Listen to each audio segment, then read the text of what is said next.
So Haribo used to sell these grapefruit gummies. They were one of my favorite candies. I used to get them all the time at the Macy's bins, but then they stopped being in stores. I had to order them online. But now, you go to order them online, and they are out of stock, out of stock, out of stock. Just when you think you found a place that still has them, like this Mountain Man in Vancouver, Washington, as soon as you try to check out, you find, can't currently be shipped.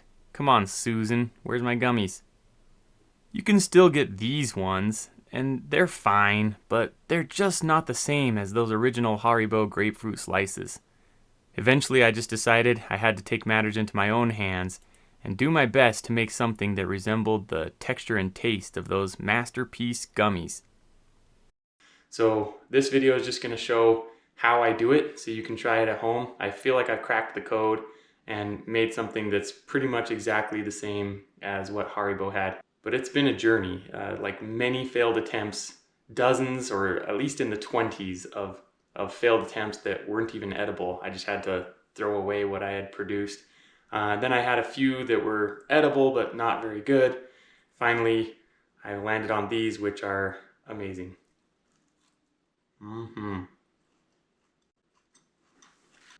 Alright, the first thing I'm going to do is bloom the gelatin. I'm just using this gelatin powder I got off Amazon. And it's important to bloom it. You can't just add the powder straight into like the sugar mixture, like on the stove, for a couple of reasons. One, you won't get a good texture that way. But two, the gelatin's actually pretty sensitive to temperature. Anything above like the boiling point of water will kind of denature the gelatin. So that's something I've faced a few times.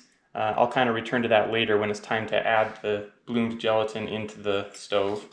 But let's start with, I'm actually going to start by putting the water in the bowl. Get my mixing spoon ready. And then I'm going to put 2 tablespoons in here, but I'm going to do it pretty fast because instantly the gelatin's going to start to like set up or like absorb water and become unstirrable. So my goal is to just dump 2 really fast and then stir quickly to try to get all the water mixed around. This is about the lowest amount of water that I could have with this amount of gelatin. And that's by design. Like I've tried some mixtures with more water and they make sort of more of a gummy bear texture, but that is not what I'm going for. So this is the right combination. 1/2 cup of cold water and 2 teaspoons of gelatin. Stir that in quick, you don't want clumps. Ooh, I can tell those are some clumps. I am kind of trying to crush up the clumps with the bottom of the spoon. I definitely have some residue on the spoon itself a little bit. Hopefully that'll go away. Okay. Alright, I think I mostly avoided clumps. Already you can see it's like setting up. It's like not a liquid by any means anymore. And that's fine. I'm going to let that sit. When I come back to it, it's just going to come out all at once on the spoon, as you'll see. Okay, now I'm over at the stove. The first thing I'm going to do is just kind of distill down my corn syrup. So I just have some Caro syrup here. I'm only going to do 1/2 cup of this. So go ahead and show you here.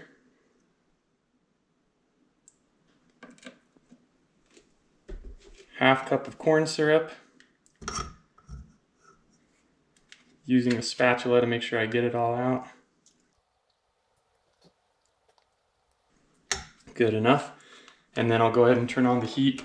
I'm turning it like relatively high, like in between the 7 and the 8 apparently. But I don't think that matters very much. It's just kind of what I've been used to when cooking it. And then the crucial part here is I do have a thermometer handy. I kind of would recommend using a candy thermometer. I think they can kind of hang on the pan a little easier. This one I usually just have to hold it while I'm stirring with the other hand. But as this is heating up, let me tell you how I do this. So obviously the thermometer will measure the temperature, but it's doing more than that because with any sugar-based mixture, like my corn syrup over here, when you boil off the water, you're getting a higher and higher concentration of sugar, specifically fructose. And so as the as the water boils off, the concentration gets higher, and because of the colligative properties of sugar-based mixtures, it's actually going to raise the boiling point. So the higher the boiling point, the higher the concentration of sugar. So right now it's boiling, and I bet it's roughly just a normal boiling temperature, like right around 200-ish. Let's see here. Yeah, so my thermometer's saying 205, spiking up to 207, 209. As this continues to boil, that temperature will raise. I'm gonna go until it's at about 280. As soon as I see it getting to 280, I'm gonna shut off the heat and let the corn syrup start to cool off.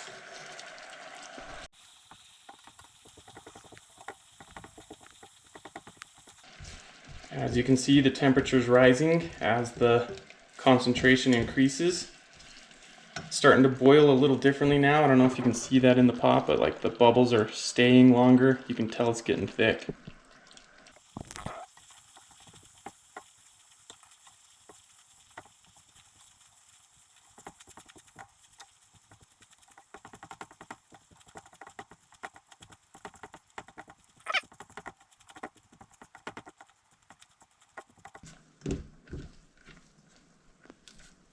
Okay, I'm pulling it off the heat.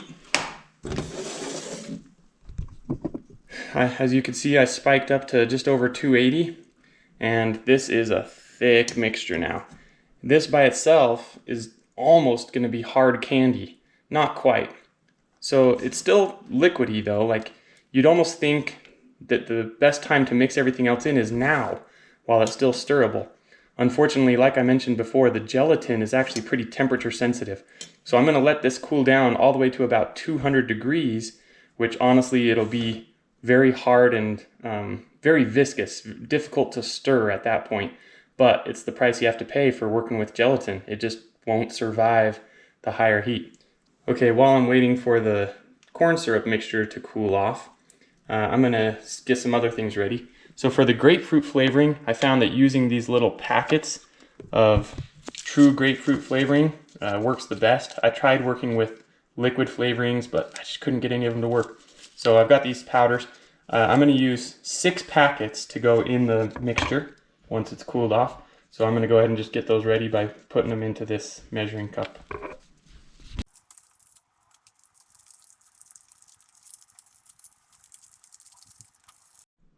All right, let's check on our corn syrup. As you can see, it's really thick. Not hard candy by any means. Maybe if I let it cool off completely, it might be hard candy, but as you can see, it's not very stirrable anymore. It's really thick, but I haven't found any other way to do this. So I do think it's cool enough now. One thing I'm gonna do is turn the stove back on to low, like maybe just between the 2 and 3. And I will use that once the gelatin mixture's put in here. It'll cool the temperature off too much, so I actually will want to raise it back up a little again. All right, as promised, the gelatin mixture can just kind of all come out in one big piece. I'll put it right there, and this should be hopefully hot enough to kind of melt the gelatin and allow me to stir it in, but not so hot that it's going to denature the gelatin. Like, you don't want it to lose its properties, right? So even though it doesn't stir well, I'm just gonna scrape the corn syrup off the bottom and get it mixed in with the gelatin mixture.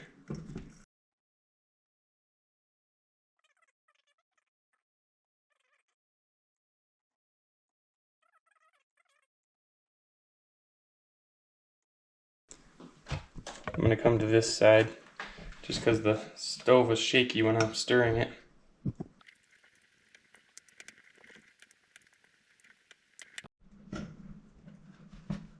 All right, I think I'm almost there. I don't know if you can tell, but there is a certain frothiness that's happening, and that's okay. I've seen other gummy tutorials for making like gummy bears say you should like skim off the froth. I've never done that here. I think I just didn't want to waste any of the material, but I also feel like the froth helps the texture just a little bit. So, not quite there yet. Gonna stir it a little longer. I can tell there's still collections of, yeah, like clumps of just corn syrup that hasn't really mixed in yet. But I'm making sure that the temperature is low enough that it's not gonna boil off any more water. At this point, I just want it warm enough to keep things viscous, not to boil off any water, nor to damage the gelatin.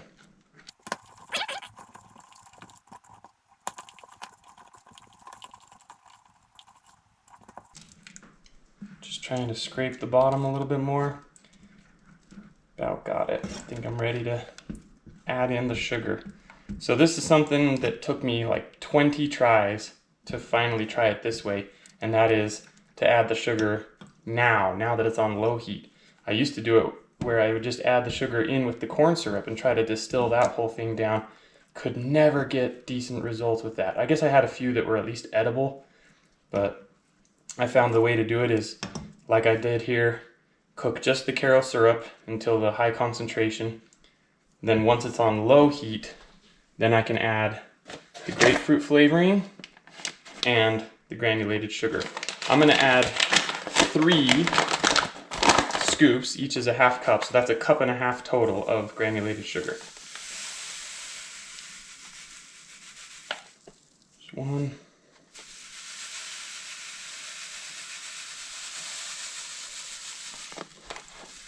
Almost 2.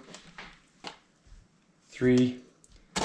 And better add a little more for that scoop that wasn't full. Okay, I'm gonna go ahead and stir this in. And again, it's kind of nice. I've tried this before without the stove on low, and adding this much room temperature sugar kind of made it thicken too quickly. So yeah, it's nice to have that on that low heat, just so I'll be able to pour this out at all.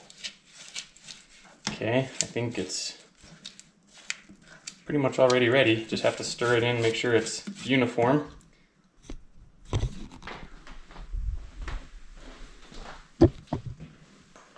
All right, to pour it out, I've like tried using some of these silicone molds before.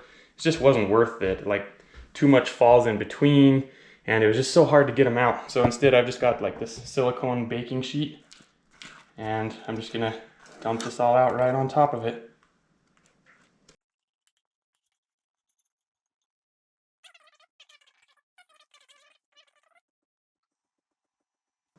Okay, and then we let it set. Later. All right, it's mostly set up.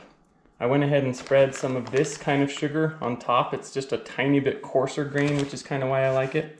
But what I'm really gonna do is mix up in a bowl sort of a combination of sugar, extra grapefruit flavoring, and even a tiny bit of salt. I found makes it really nice. So let me go ahead and mix that up.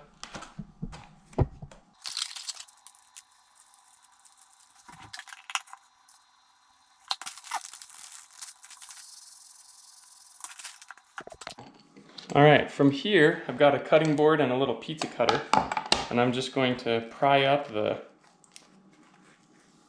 grapefruit gummy here in order to lay it on the cutting board. That wasn't very elegant, but it works. And then just use that to slice it up. I'm just gonna put the little slices right into the little sugar bath here. Kind of press them in to get the sugar to really stick. And then from there, I'm actually going to bring them over into a little bed of cornstarch.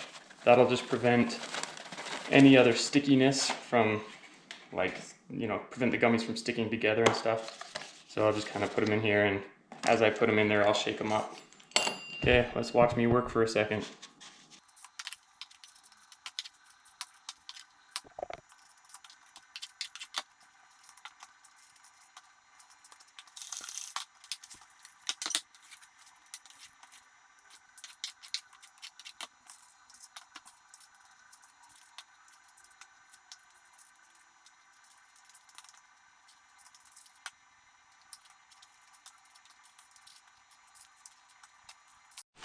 All right, just about there. The last thing I'm gonna do is just shake this up to get the cornstarch all around.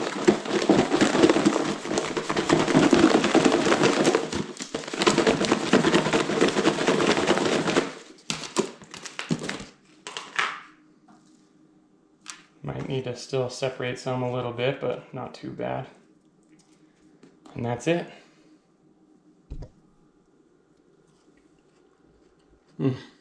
That's really good. Oh man.